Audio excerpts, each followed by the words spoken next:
And here we go. So hello, everyone. Jacqueline, so we have 58% they are based in Asia. 35% they are based in the Middle East. We have people watching us from Australia. And if I'm not mistaken, it's maybe their midnight. People are watching us, they are 85% teacher, 12% are coordinator, 4% they play a role in the leadership team, and then 81% they are still teaching online.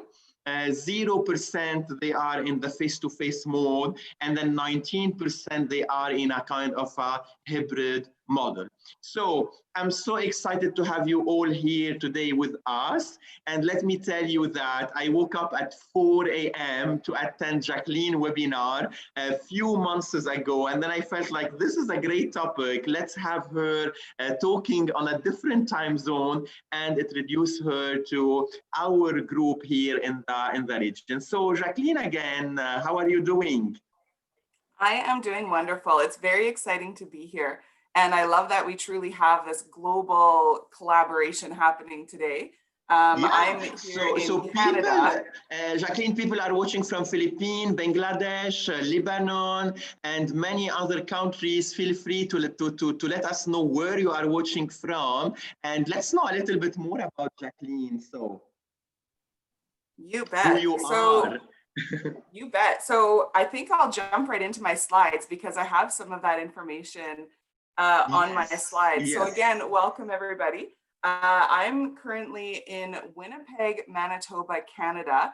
We are the coldest city in Canada, but we've actually been having quite a nice fall. So in the chat, I'd also love to hear where you're from, but what the weather is like at this time of year for you, or what things are happening in your area of the world right now.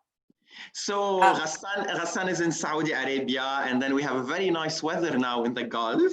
Again, we have Rahila in Saudi Arabia watching. It's their 4 afternoon, and then it's a nice weather for them. And let me remind everyone, all panelists and attendees in the chat, if you want everyone to check your chat and to check your answers. Fantastic. I think I might be in the wrong part of the world right now. We're getting into our harsh winter season. It's been a slow start into winter, but today is going to be around -10 degrees Celsius, or at least right now. It'll get a bit warmer during the day. Whereas sometimes at this time of year, we could be in -20 or -30 even some years. So it's been a relatively mild fall here. With that, I would like you to have a guess here. I've got 2 truths and a lie, and you can jump in the chat and tell me. So this is you learning a little bit about me and what things are like in my life. You can jump in the chat and tell me which one is the lie, but I'm not going to tell you just yet. Maybe you'll change your mind as the session goes on, and remind me at the end today to tell you what the truth is. So Shaima on Facebook, she's watching us and she's commenting. I'm going to say hi to Shaima. She's in Egypt. And then Anne, she said, the lie is you are chased by a bear. Yeah, I'm not telling. I'm not giving away any clues just yet. So, all right. So when the answer will be relieved, Jacqueline? I think maybe at one of our pauses. Okay, Raya, she said you slept on the tundra is the lie, and then people, I think they're going to guess all the 3. It's not easy. Shub Hara is saying the lie is the jellyfish. Yeah, lots of variety. And then Mujib is saying you are very far from the Pacific. So this one, it's the, like he started making connection with the location. Yeah, that is true. So actually my location is here. This is where I am in Canada. And you can see my province there, Manitoba, is highlighted in red. When I started my teaching career, I was born and raised in Winnipeg, which is right just south of that big lake in the middle of Manitoba. And I ended up traveling north, and I decided I wanted to go north because my vision for myself was to teach and travel. And I started in my own province and went to a very different type of lifestyle, going from an urban upbringing into northern Manitoba, whereas in a very small town, right in the middle of the boreal forest, where most of it looks something like this. And I really just fell in love with it so much that I went for a year and ended up staying for 10 years. While I was there, I ended up getting my master's in distance education, which to a lot of people feels like this right now. But that's because we're still kind of maneuvering this emergency education versus a proper distance ed program. I did end up moving back to Winnipeg, but I'm still in my same school division that I started out with Frontier. And now my job is a science instructional coach. So I work with teachers modeling different science methods and ways of teaching and exciting new stuff. And I work with students as well to help model with teachers too. And now this is my province, Manitoba. Every red dot there is one of my communities. So you can see right at the south end, that border is actually the Canada-US border. And then the far north is into the subarctic. So all of these communities are where I travel to, and it's quite an exciting adventure. And so you can see that thinking out of the box and ways of doing are very common in my school division because just of our geography alone. These are our questions for today. I wanted to have a look at the pedagogy of distance education, looking at using experiential teaching and learning, and also how to calm the chaos of what's going on in the world right now. And that's really my top priority here is, at least here in North America, a lot of teachers are incredibly stressed. We're doing all these hybrid situations and doing 2 or more jobs at the same time, and looking at how can we kind of calm that down for ourselves, for our students, and for our families. So that is what we're looking at today. Now, Ali, you'll have to tell me, is it time to tell them the 2 truths and a lie, or should go ahead. I'm sure everyone is waiting for the answer. All right. Well, the answer is that I tricked you and they're all true. Yeah. So yes, I was chased by a bear when I was working in the north, walking my dogs. All of a sudden it was there. My body just didn't react the way it should have. I turned around, I ran, I did everything counterintuitive to what you're supposed to do. And after I ran quite a distance, I turned around, that bear was still coming, and it was pretty wild. Yes, I got stung by a jellyfish. That was on holiday in Puerto Vallarta, Mexico. And yes, I slept out on the tundra with Polar Bears International on a big giant tundra buggy so that you're safe from the bears. And we did some live streaming events, some remote teaching right off the tundra with bears out the window, and slept overnight on the tundra. This is exciting, Jacqueline. So let's start now answering these 3 questions. And Perfect. I would remind our participants that they can send you some question and in the Q&A. And Nishat is saying quite an adventurous lady. Some days. I also like Netflix and my couch. So, you know, it's all about balance. All right. So we know that this is what it kind of feels like this year. Globally, worldwide, and certainly here where I'm teaching as well. And what we're trying to do is we're trying to get away from emergency teaching that we all did in the springtime in, you know, March, April, May, whatever it was in your part of the world. And we're trying to get into an actual proper distance ed program. And in the chat, you can feel free to leave some comments and start the discussion in the chat about what is the difference between emergency teaching and distance education. So you can go ahead with that and we'll revisit those comments in a few minutes. When I talk about distance education, this is the model that I keep coming back to. If there's one word that I will keep saying over and over again, it is relationship. So what we're looking at as most important is keeping that strong relationship tie. So we're looking at student to teacher. We're also looking at student and their relationship to the content.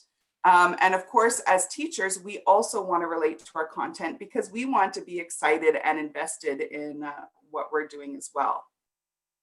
When we look at relationship, the phrase that I always say is Maslow before Bloom. Now, this will truly be an international shout out because I want everybody to physically out loud say this with me. So wherever you are, in your living room, in your chair, in your office, across the world, let's do it. Maslow before Bloom. And one more time, because I didn't quite hear you guys. Maslow before Bloom. That's right. So just a review of what is Maslow and what is Bloom.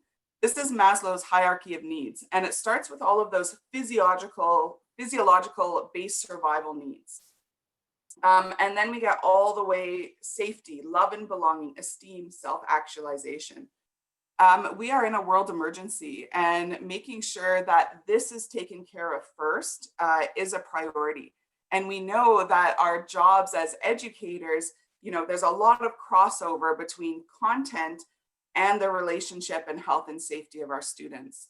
So Maslow's is what we need to focus on first. However, our goal is to get into Bloom's, and Bloom's is a hierarchy of approaches to knowledge.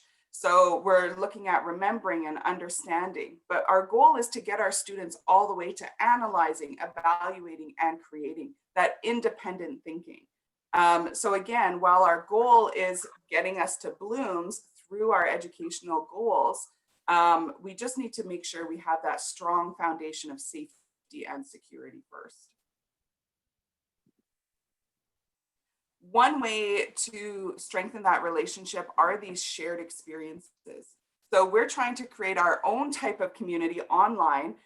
We have a different situation that we're in now, and the sense of community can come from that shared experience. And it really does create a sense of trust in your own virtual community that you're working with. One way to do this is by cultivating a connection, making sure you're still you. So when I come on and I present, I want to make sure that you still know that I'm me, and I'm not, I'm still showing my unique personality. And I encourage you to do the same. All of your quirks and your idiosyncrasies and all of that good stuff, just encouraging you to still be you. We can also look at creating positive relationships in some small ways, looking at different letters with articles or pictures of interest that we might send to our students in these activity packages, small tokens, stories, and so on.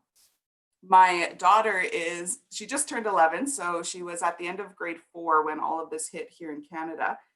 And in one of her learning packages, her teacher sent a small nail polish that, was worth probably 25 cents. So a very small little token. And she wrapped it in a bag with a little ribbon. And that nail polish had a note on it saying, "I miss you." And that nail polish has not left my daughter's shelf. It is in a coveted spot that her teacher reached out and did something so special just for her. And it wasn't about the money. It wasn't about anything. It was just that positive relationship connection that our students are really craving. And we know they're craving it because this is what's happening. I mean, our students are going through a lot of change and chaos as well. So what we're looking at is really that relationship with our students and that relationship with our content. A big part of relationship is celebration. And celebration is incredibly important for us as well as for our students, because we're going through all of this chaos too. And if we can take a moment to just take a breath and realize us as educators, we're transforming into this distance ed model. We are the ones helping the youth through a world crisis. And we're also trying to help ourselves and our own families as well. It's a lot. In my family, we decided to celebrate a little bit. I think it might be the year of the pet here in North America, because so many people are working from home and adjusting their schedules. So this is our COVID pup. His name is Bond. And a lot of people think that it's James Bond, but it's not. It's actually Hydrogen Bond, because we are a bunch of science nerds in this house. which came with some surprise events, like the amount that my kids like to be in his kennel, which is pretty funny. That is Ella and Simon, my two littles. And another way that we like to celebrate in our home, my kids, I've convinced them that a sleepover is not at somebody else's house, but it's at interesting places in our own home. So they will do jobs and earn sleepovers, and they get to pick where they want to sleep. And of course, at one point this spring, they decided they wanted to sleep in the bathroom, which was, you know, debatable, but that might be my pro-parenting tip of the day as well. So finding those small little ways to celebrate yourself and in your classroom and with your students can really add that fun and relationship building to distance education. We're looking at establishing an early win.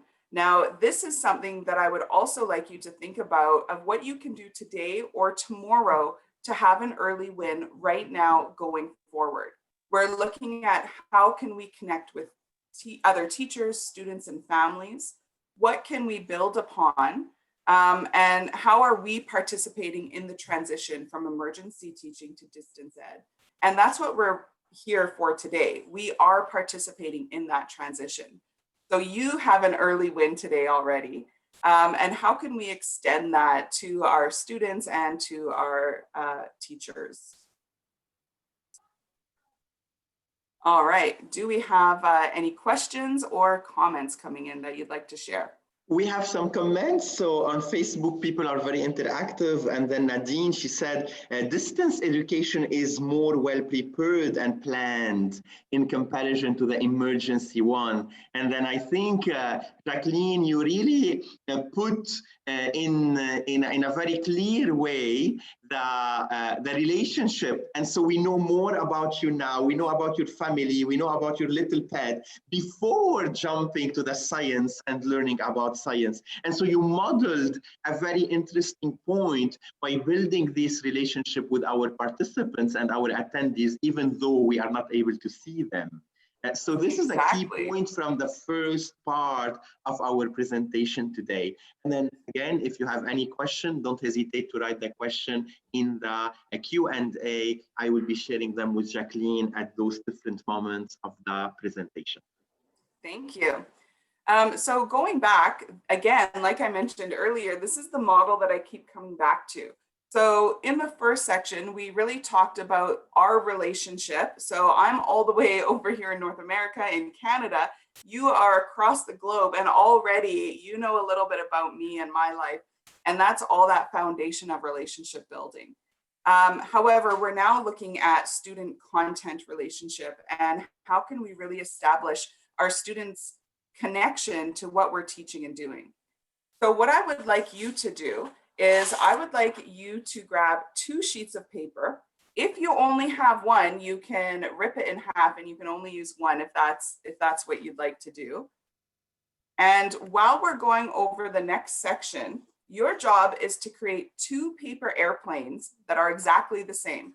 And that's all you're doing. You're not launching them, you're not flying them. You can use whatever design that you would like, 2 paper airplanes that are exactly the same. And in a few minutes, we're going to come back to this activity. So you want me to do them, Jacqueline? Of course I do. Yes, so absolutely. I'm going to start doing these airplanes. So I'm just bringing a paper and hopefully our attendees, they have also the paper. Yes, hopefully. And if not, again, you can use anything you like. If you have 1 sheet, you can feel free to rip it in half and make 2 smaller planes. It can be recyclable paper or recycled stuff that you don't need anymore. Just 2 paper airplanes if you have the ability to do so. So let me show you my first one before we continue. Oh, no, I'm not even going to look yet. I'm not going to look yet. I'm going to keep going while you create. Look, I'm fast. Oh, very nice. Very nice. So it looks like the blue one. Okay, I will do the second one while you are taking us now with some ideas about science and doing science online. I know. So remember, folks, your planes are exactly the same, 2 identicals. The same? I wanted to do a different design. Nope, sorry. You have to listen. I forgot how I've done the first one, Jacqueline. All right, so what we're looking at is really what we want in our students is that motivation to learn. And we want them to connect to the content and feel that personal connection, because this is directly related to the amount of time and effort that our students will put into learning. And when we are face-to-face, it looks a lot different than when we're doing this from a distance. Okay, sorry, Jacqueline, I was not successful to do the same one. Oh, that's okay. They're pretty close. What we're looking at is one of the first decisions we need to make in our classrooms is what is possible and what is not, you know, from a face-to-face classroom through a distance ed standpoint. And when we actually look at what our goals are, if we look at them very critically and closely, most of what we want to accomplish can be done from a distance. However, there are items, especially in a science classroom, that you cannot do from a distance for reasons of safety.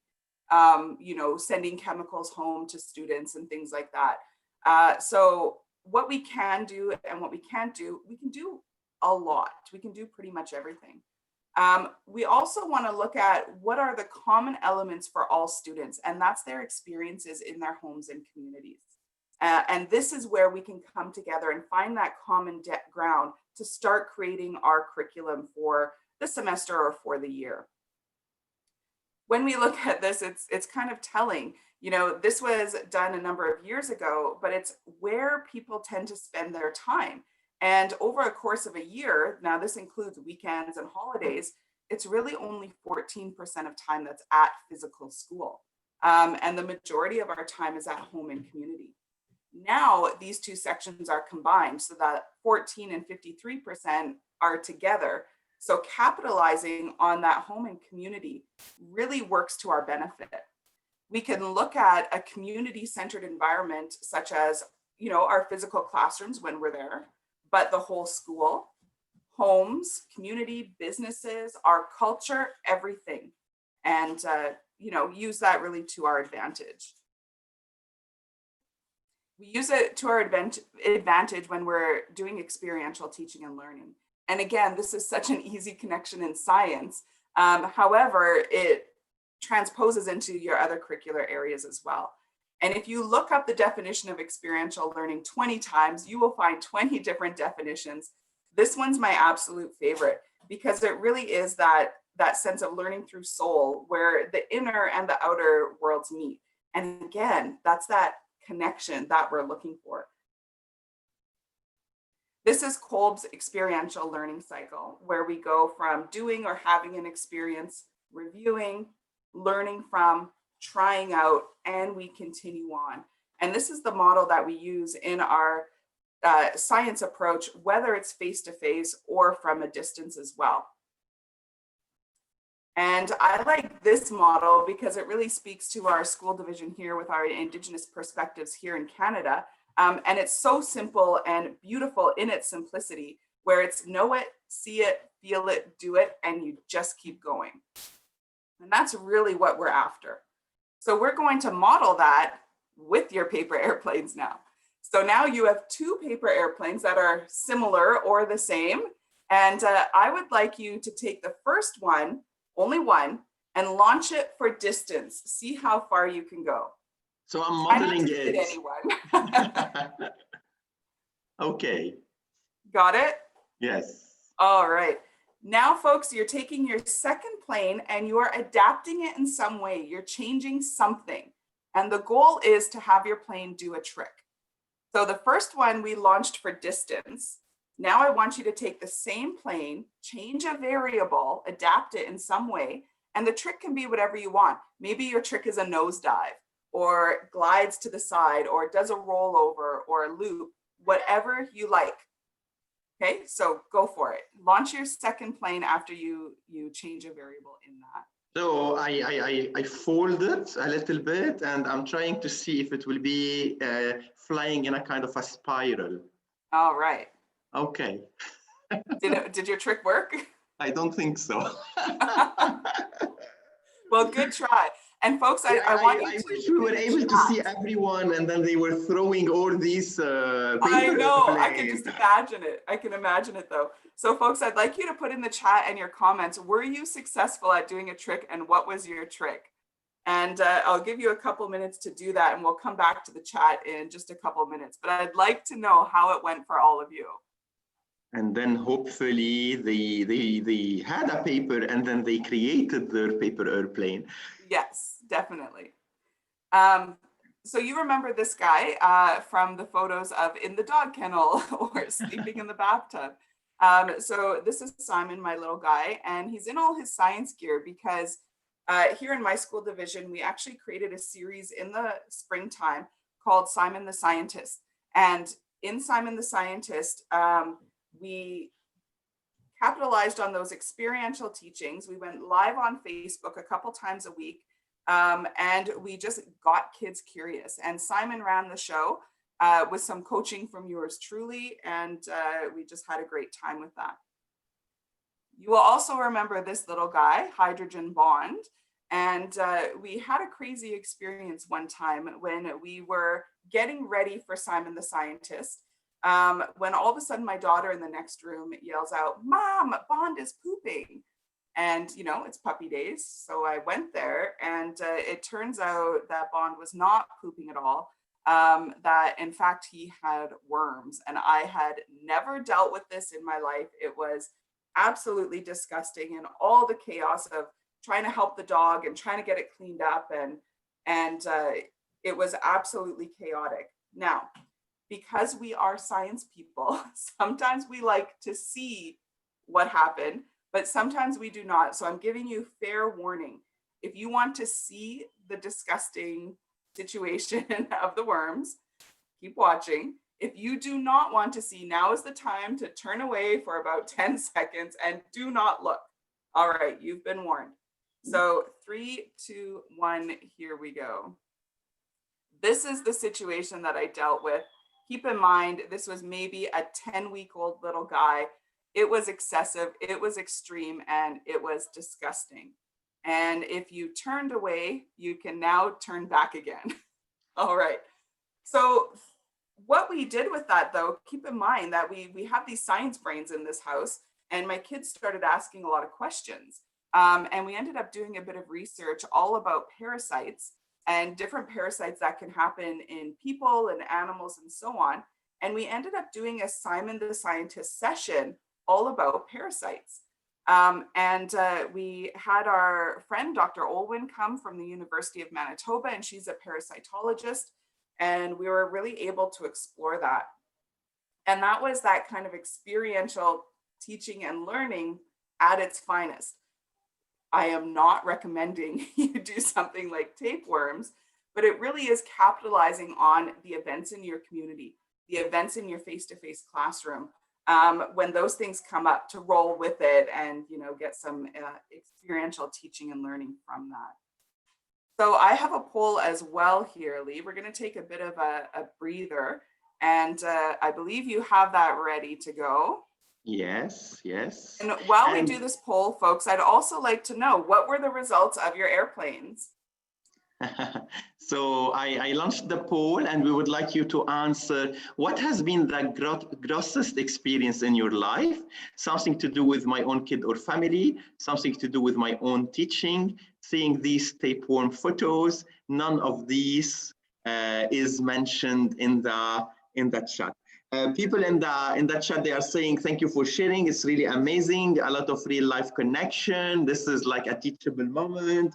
People on Facebook, I'm not sure they are able to see our poll, but again, feel free to comment and to share with us your feedback and your reflection. I'm happy to read them aloud. And I'm going to give them a few more seconds for all our participants to answer. So we have a lot of interaction happening here with the poll. And yes, so I'm able to see the answer. So that's why I started smiling. So let me give you a guess, Jacqueline, which one will get the highest percentage? I think it has to be the tapeworm photos, because I'm a science teacher. I do all these gross things all the time. I'm a mom of 2 kids, and that's just, you know, gross things happen all the time. And this has been the #1 grossest experience in my entire life. So I think it will be the same for our audience. Okay, let me tell you what do we have. So I finished the poll, and then 41% something to do with my own family or kids. Yeah. That's right, And because then, gross things happen, right? yes. And then the second place is for something to do with my own teaching. None of these are my grossest experience.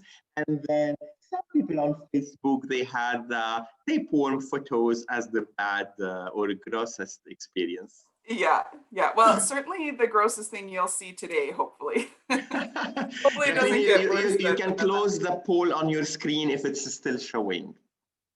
All right, thank you. Okay. And did anybody comment about their airplane results? No, I'm not sure they've done the airplane. Maybe we didn't told them that. I have a comment coming, but then we didn't told them to bring papers.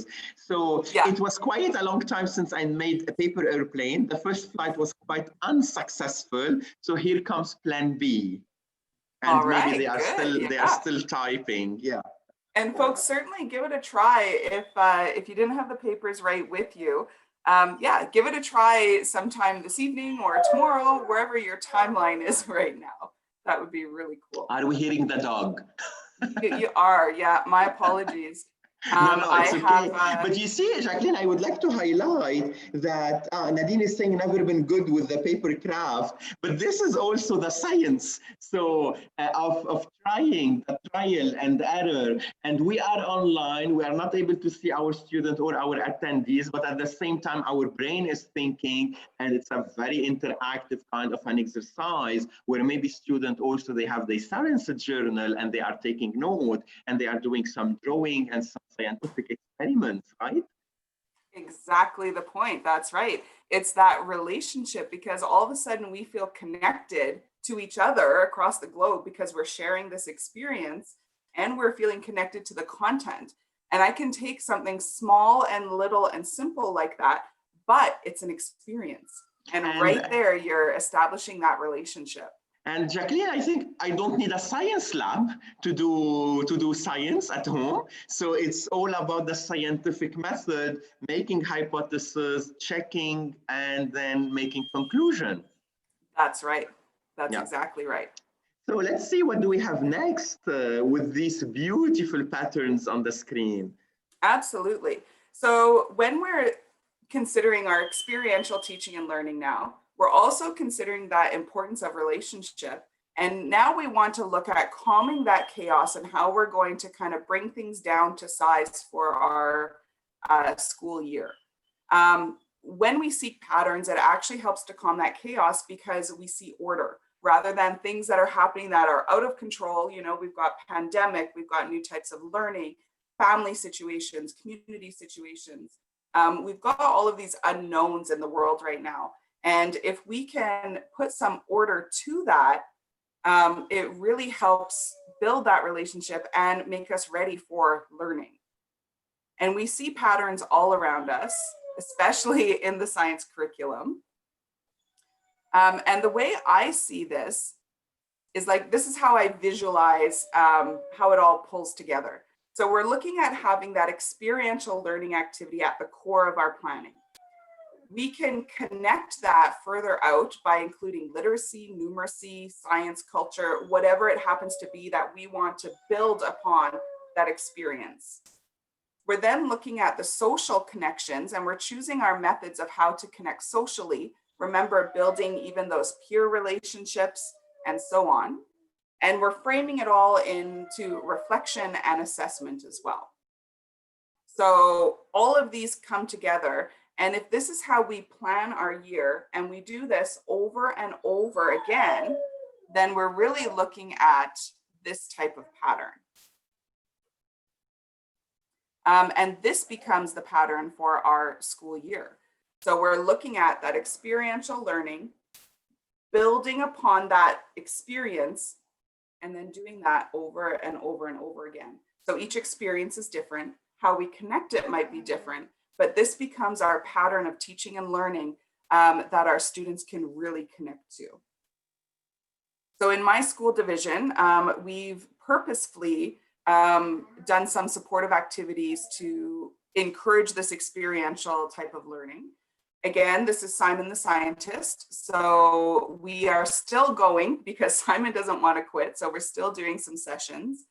You can join us on Facebook, just friend Simon Scientist, and you'll find us. And on YouTube, he is Simon the Scientist. And on YouTube, what's neat is we don't go live on YouTube. The live stuff is on Facebook, but all the videos are still housed. On YouTube, every session that's posted on YouTube is also translated into American Sign Language so that it's fully accessible for a variety of learners. This is an example, this isn't even all of them, but this is an example of what we've done. Everything from, the human body, subarctic science, water cycle, scat, in the science world, which is, animal poo. So, and you can see right there our session on parasites and so on. And we've really focused on this for early and middle year science, but you can connect these activities in any way. And every session has an exploration of that general topic, an experience, a hands-on experience, and comes with a challenge as well. I think this is a great resource, Jacqueline, for the teachers who are watching us. This is another document that I created a number of years ago, but I revised it to really look at distance ed. This is a page from the document called 5-Minute Field Trips. And what I've done is every cluster, and this is the way our Manitoba curriculum is set up, for every cluster, I've come up with several ideas from kindergarten through grade 12 on how to have a quick, easy experience outside. So I call it the 5-minute field trip. And this 5-minute field trip can be done from home or in your actual classroom, just in the schoolyard. And that was my goal. So you don't need a whole lot of extra. Hang on, I'm just gonna figure out my dog here. I don't want him to be interrupting this session. So this is what happened in real life experiences. You might be interrupted or have to do something. So are we ready to be back, Jacqueline, or not yet? Yeah, my mute button wasn't coming up for whatever reason. Okay. So yeah, now I've got Simon doing the job of letting the dog outside. So thanks, folks. And then Isra is saying this happens. All the parents, they have been through this. Yep. And right now in Winnipeg, we're in code red. We are the highest percentage in Canada. We are the hot spot. So I'm at home, my kids are at home. So it's the reality of 2020, I think. So yeah, this page is the grade 7 sample. And again, it's all based on easy to manage, easy to achieve 5-minute field trips, those experiences in science that connect to a scientific concept, kindergarten through grade 12. And I will be sending this to Ali to send to all of you as a resource. Of course, with your curriculum, it might not line up with grades or whatever, but use this as a launch in your own teaching and learning. And this is a gift for all of you. Now, another item that we created this year are these STEM cards. So science, technology, engineering, and math. We created these STEM cards that are those, again, easy experiences that you could facilitate as a teacher, or you can send to your students at home. And our guidelines for this is that it had to be easy materials that are accessible in any home, or materials that can be collected outside, that it had to have that connection to science. We also included our First Nations Indigenous perspective. That's very critical in our school division and I believe everywhere. And we partnered with Parks Canada for the connections to nature in our bio links. So what we did is we created a sample set of 5 documents. But now these original 5 that we created are so popular that we are now in the process of creating a set for kindergarten through grade 12. And we're almost at the end of that process. It's getting exciting. So for now, I'd like to send you the set of 5 for you to use right away. They're good to go. And then in future, we will send you the full kindergarten through grade 12 set of STEM cards that you can use as you wish. All right, so I just want to spend a few minutes looking at a couple of methods. And the reason why is because we don't want to look like this cartoon here. This cartoon is actually drawn by my son as I was sitting here doing some distance education, and he was on the other side of the table drawing, and he came over to me and he was so proud that he drew this. So yeah, this is a portrait of me from the eyes of my son. And I mean, it's awful. Look at this. And look at that face. You know, maybe my hair looks like that occasionally, but certainly I'm not this angry, screaming teacher. And he felt bad after. I didn't know if I should laugh or cry when he showed this picture. So he went back and he drew a second picture, but this was not the original. His original was that stressed out teacher. And we're trying not to. Uma is saying he's a great artist. Yeah, right. So that's what I'm trying to avoid now. And I keep that picture close by because I want that to be my reminder that we can approach things a different way and calm things down for ourselves. So I just want to look at 3 quick ways, 3 methods. I have probably 20 methods that are my favorite, but looking at our time and also not wanting to overwhelm you, I chose my 3 favorite that hopefully you can put in your back pocket and use right away. So the first is debate, where you choose an issue that's related to your scientific course content with polarized views. You set that limit to work and an opportunity for people to express. And the point of debate is to help learners construct the situations that result in contradictions to challenge themselves. Again, it's that if you can base a debate on that experience, and then that's your method to explore it even further, it's just such a beautiful approach for ourselves and for our students. And this is how debate might look in early years, middle years, and senior years. Yes, it can be done. We had someone, asking about early years, and this is an example regarding early years. I shared also our YouTube channel. We had different session about early years, and we have a session about math in early years this Saturday. So keep following us. Yeah. Excellent, excellent. So everything I do in my job as well is all kindergarten through grade 12.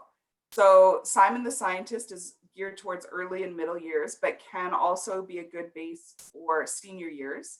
The 5-minute field trip is kindergarten through grade 12. So kindergarten, grade 1, grade 2, all the way to grade 12. And same with these methods. I really like to encompass all grade levels, as well as all levels of technology. Another method to try would be brainstorming. So this is really group problem solving, keeping your group small, looking at equal amounts of time for discussion and evaluation or summary of ideas. And the outcomes, you could have a new solution to an existing problem, inspire that collective creativity, affect the group synergy. Again, it's that beautiful combination of relationship to each other, to our teachers, and to our content of what we're learning. And this is what brainstorming might look like in early, middle, and senior years. Just give you a moment there to have a look at that.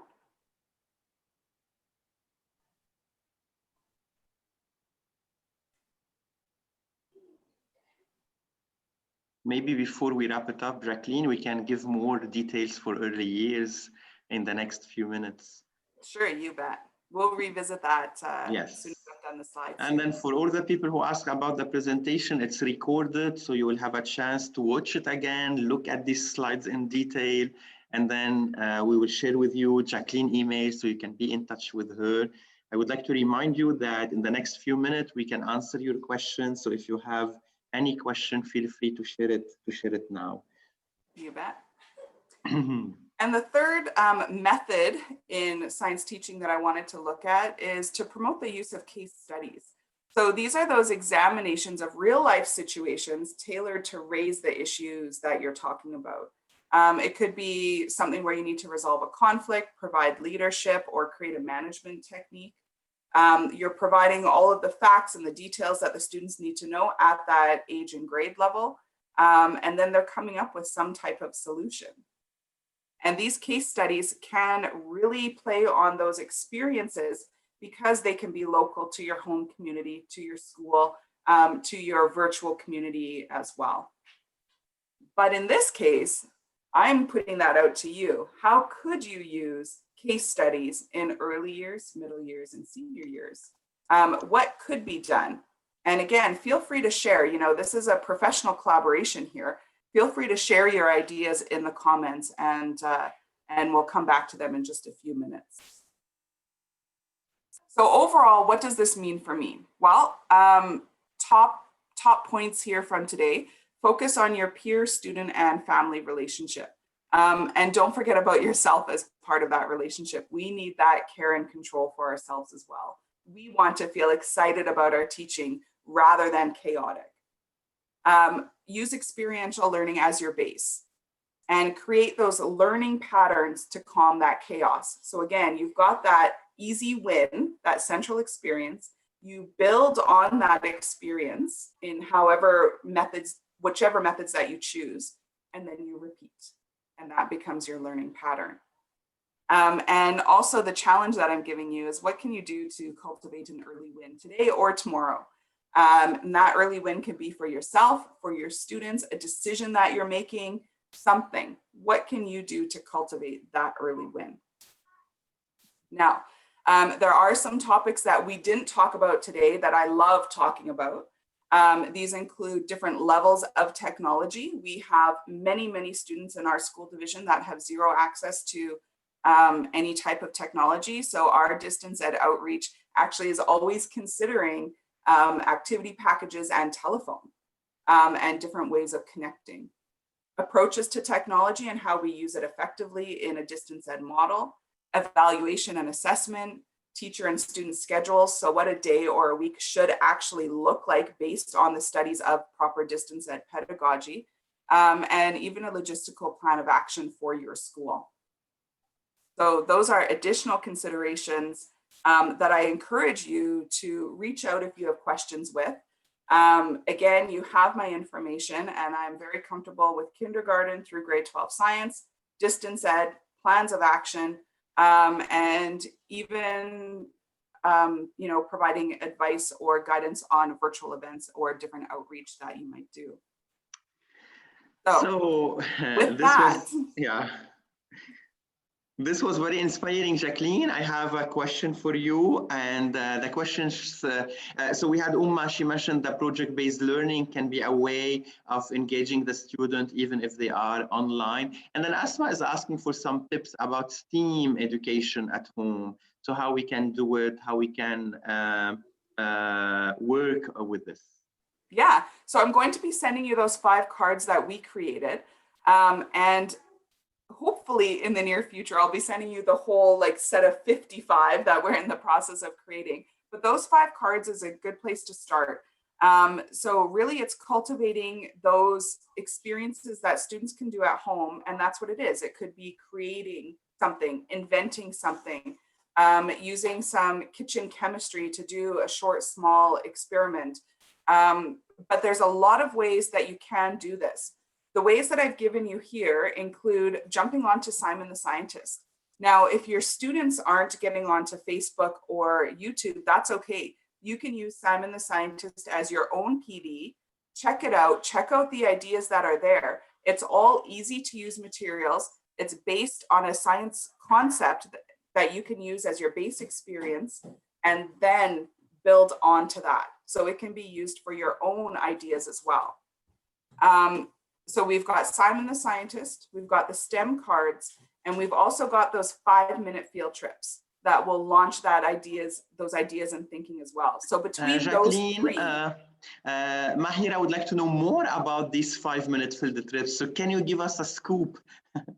Yeah, you bet. So the page that I showed you was just an example page from the grade 7 document. I'll be sending these to Ali, who can email them out to all participants or make them available to all participants. And it goes from kindergarten, all of our scientific clusters is what we call them in Manitoba, and a few ideas for each grade level and each topic of how to get outside, either from a distance at home or in the community school, and how to just cultivate that experience as your starting point for a topic. So everyone is asking about these resources. So Jacqueline, if you don't mind sharing me a link now after the session, and then tomorrow, 24 hours after this webinar, you are going to get the link of the recording, and you will get a link where you can download these documents that Jacqueline is happy to share with you. And then I'm sure she would be happy to hear your feedback if you used them, if you implemented them, and then build this connection and build this relationship with all the educators all over the planet, right? Absolutely, absolutely. And again, they might not line up exactly with your curriculum. So again, feel free to use them as a base guideline to keep going in a way that suits you. So I'm going to use the last minute. She's asking Asma if you can also put your favorite website in this kind of document, so that maybe they can also check your favorite website. So you know my favorite website is Simon the Scientist, though, right? Yes, absolutely, I can do so as well. Jacqueline, if you don't mind stopping sharing your screen now, I would like to highlight some events that we are doing, and they are coming very soon. So I would like to invite everyone to our math event this Saturday. So we are having 5 sessions, 5 free webinars about math. So concept in math, misconception to use as a teaching and learning, math across the curriculum with a lot of ideas, bringing science, language, and art, math in the early years, and then math is not your enemy. We are also having a special day about positive discipline in Arabic, in French, and in English. This will be our special day in December. If you are an Arabic speaker also, you can watch this Friday our Reggio Emilia workshop in Arabic, a free webinar. So all these details are on our website. I'm going to put this link for you again in the chat, and you can join us. If you are not able to join, you can just watch the recording. Most of these sessions are recorded. Jacqueline, any final word from your side? Just to know that you are not alone in this. I'm here to support you. You know, feel free to reach out at any time.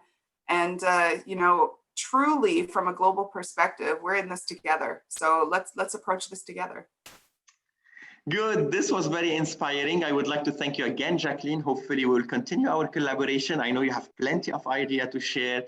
And thank you for all the attendees who joined us from many planets around the globe. Thank you, everyone.